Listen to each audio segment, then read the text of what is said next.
Hello students, আজকে আমরা ভার্বের আরও দুটো ভাগকে শিখতে চলেছি। আমি ভার্ব নিয়ে পরপর দুটো ভিডিও করেছি, ভার্ব পার্ট 1 আর ভার্ব পার্ট 2।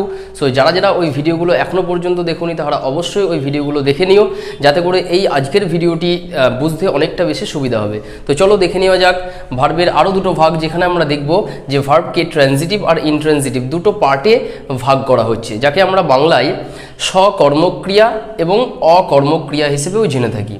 সো সকর্মক কথাটার মানে কি? আমরা জানি যে ইংলিশে যাকে আমরা অবজেক্ট বলি, বাংলায় তাকেই আমরা কর্ম হিসেবে জেনে থাকি, কর্তা, ক্রিয়া, কর্ম। সো অবজেক্ট কাকে বলে? দেখো, আমি আগের দিন বলেছিলাম যে সেন্টেন্সে যদি আমি ভার্বকে প্রশ্ন করি কি আর কাকে দিয়ে, সাপোজ আমি বললাম আই ইট রাইস, সেন্টেন্সে ভার্ব হচ্ছে ইট। সো ইট ভার্বকে একটু প্রশ্ন করো কি খাই, এ অবশ্যই উত্তর দেবে ভাত খাই। তাহলে বলতে পারি এখানে রাইস ইজ অ্যান অবজেক্ট। আমি বললাম I gave you a pen, সেন্টেন্সে ভার্ব কোনটা?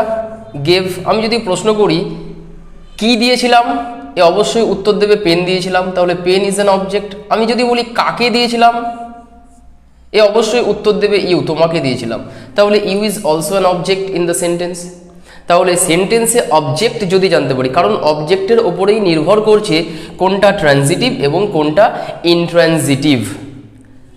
তাহলে কোনো সেন্টেন্সের ভার্বকে যদি আমি হোয়াট আর হোম দিয়ে প্রশ্ন করি, এ অবশ্যই আমাকে যেটা উত্তর দেবে সেটা অবজেক্ট হবে। এবং যদি এই রকম কোশ্চেন করে আমি অবজেক্টকে সেন্টেন্সের কোথাও খুঁজে পাই ভার্বের পরে, তাহলে সেই ভার্বটাকে আমি অবশ্যই বলবো ট্রানজিটিভ ভার্ব বা সকর্মক্রিয়া। চলো দেখে নেওয়া যাক। ফার্স্ট সেন্টেন্সে আমার স্পিক ভার্ব, ভার্বের first form of the verb সাবজেক্টের পরে বসেছে, এবং এই ভার্বের দেখি অবজেক্ট আছে কি না। তো I speak English, I speak what, কি বলি আমি? ইংলিশ বলি। কি বলি? ইংলিশ বলি। তাহলে আমার এই হোয়াটের যে উত্তরটা এখানে দাঁড়ালো সেটা অবশ্যই ইংলিশ। তাহলে বলতে পারি English is an object, English is an object. এবার দেখো, এই সেন্টেন্সে আমি বলছি একই স্পিক লিখেছি, স্পিক ভার্ব, এই সেন্টেন্সে কি অবজেক্ট আদৌ আছে? দেখি চলো। আমি বললাম হোয়াট, আই স্পিক হোয়াট, কি বলি আমি? নেই। আই স্পিক টু হুম, কাকে বলি আমি? সেটাও নেই। বলে কি বা কাকে দিয়ে প্রশ্ন করে আমি স্পিককে কোনো উত্তর পাচ্ছি না। তাহলে এখানে বলতে পারি এটা অবজেক্ট কিন্তু না, অবজেক্ট না, এটা অন্য কিছু, অ্যাডভার্ব। সাপোজ এটা অ্যাডভার্ব, যদিও আমরা এটা এখনো জানি না। তাহলে আমরা এটুকু জানি যে স্পিক ভার্বের এখানে সেন্টেন্সে অবজেক্ট নেই। এবার ডেফিনেশনটা ক্লিয়ার করো। এখানে আছে সকর্মক আর অকর্মক, transitive and intransitive. That means কর্মের সহিত, তার মানে অবজেক্টের সাথে যে ভার্বটা আছে তাকে আমরা কি বলবো? Transitive verb. তাহলে ফার্স্ট সেন্টেন্সে আমি বলতেই পারি speak is a transitive verb, because speak ভার্বের অবজেক্ট সেন্টেন্সে উপস্থিত। সেকেন্ড সেন্টেন্সে একই স্পিক ভার্ব আমরা ইউজ করেছি, বাট স্পিক ভার্ব তার কোনো অবজেক্টকে নেয়নি, স্পিক ভার্ব উইদাউট অবজেক্ট সেন্টেন্সে বসেছে। তাহলে আমরা বলতে পারি যে এখানে স্পিকটা হচ্ছে ইনট্রানজিটিভ ভার্ব বা অকর্মক্রিয়া, যার মধ্যে কোনো অবজেক্ট নেই। তাহলে ডেফিনেশনটা খুব সহজ। যে ভার্বের আমরা দেখব অবজেক্ট আছে সে ভার্ব সকর্মক বা ট্রানজিটিভ, যে ভার্বের অবজেক্ট নেই সে ভার্বকে আমরা বলবো ইনট্রানজিটিভ বা অকর্মক। এখানে দেখো he drives a car, he drives what? A car. তাহলে এ কার হচ্ছে সেন্টেন্সে অবজেক্ট। তাহলে আমরা বলতে পারি যে ড্রাইভস ভার্বের পরে যেহেতু অবজেক্ট আছে, drives is a transitive verb. এখানে একই ড্রাইভকে আমরা ইউজ করেছি, but he drives slowly, he drives what নেই, সেন্টেন্সে মিসিং। অবজেক্ট যখনই মিসিং হবে সেই ভার্বকে আমরা কি বলবো?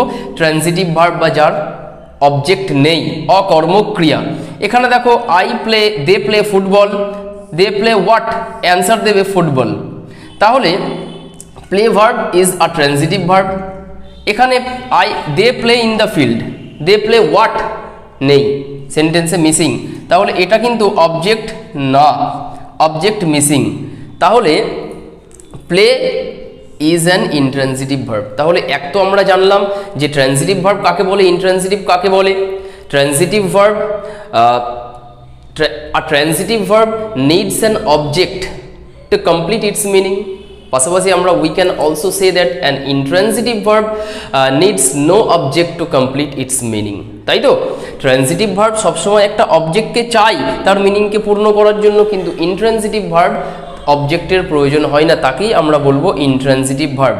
এটা এক নম্বর গেল ডেফিনেশন। যে ভার্বের সাথে অবজেক্ট আছে তাকে আমরা ট্রানজিটিভ ভার্ব বলবো, যে ভার্বের সাথে অবজেক্ট নেই তাকে আমরা ইনট্রানজিটিভ ভার্ব বলবো। এটা আবার আরেকটা জিনিস দেখো, এখানে একই স্পিক, এখানেও স্পিক বসেছে, এখানে স্পিককে আমি ট্রানজিটিভ বলছি, এখানে স্পিককে আমরা ইনট্রানজিটিভ বলছি। তাহলে এটা বলা যাবে না যে কোনো ভার্ব সে ফিক্সড হয়ে গেল ট্রানজিটিভ বা ইনট্রানজিটিভ। আগের ক্লাসেও আমরা দেখেছি যে আমরা ফাইনাইটকে দেখেছি, নন ফাইনাইটকে দেখেছি। এই ভার্বের পজিশন অনুযায়ী সে ভার্ব তার নিজস্ব নাম নাই। আমি দেখেছিলাম যে আগের ক্লাসে I went to market to buy some food, তাহলে সেখানে দেখেছিলাম went finite verb, to buy non finite verb. কিন্তু ওই টু বাইকে আমি যদি বলি যে বাই সবসময় নন ফাইনাইট, এটা কিন্তু নয়।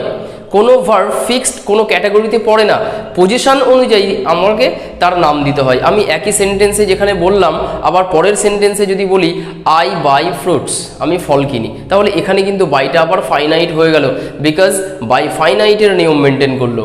এখানেও ঠিক একইভাবে স্পিক যখন অবজেক্টকে নিয়েছে তখন স্পিক ট্রানজিটিভ, স্পিক যখন অবজেক্টকে নেয়নি তখন ইনট্রানজিটিভ। আমি কিন্তু এটা বলতে পারি না speak is always a transitive verb, speak is always an intransitive verb. এটা সেন্টেন্সে ব্যবহার অনুযায়ী কোনো ভার্ব তার নিজস্ব ক্যাটাগরিতে পড়ে যায়। ঠিক আছে, তাহলে আশা করি ক্লিয়ার যে ডেফিনেশনটা এবং ডেফিনেশনের সাথে সাথে এক্সাম্পল প্রত্যেকটা ভার্ব। তারপরে যদি আমি কোনো হোয়াট আর হোম দিয়ে কোশ্চেন করে অবজেক্ট খুঁজে না পাই, তাহলে সেই ভার্বকে আমি ইনট্রানজিটিভের ক্যাটাগরিতে ফেলবো, এবং যদি আমি তারপরে অবজেক্টকে দেখি তাহলে আমি ট্রানজিটিভের ক্যাটাগরিতে ফেলবো। সো এই ছিল আজকের ভার্বের দুই প্রকারভেদ, ট্রানজিটিভ অ্যান্ড ইনট্রানজিটিভ ভার্ব। আশা করি ভিডিওটি ভালো লেগেছে।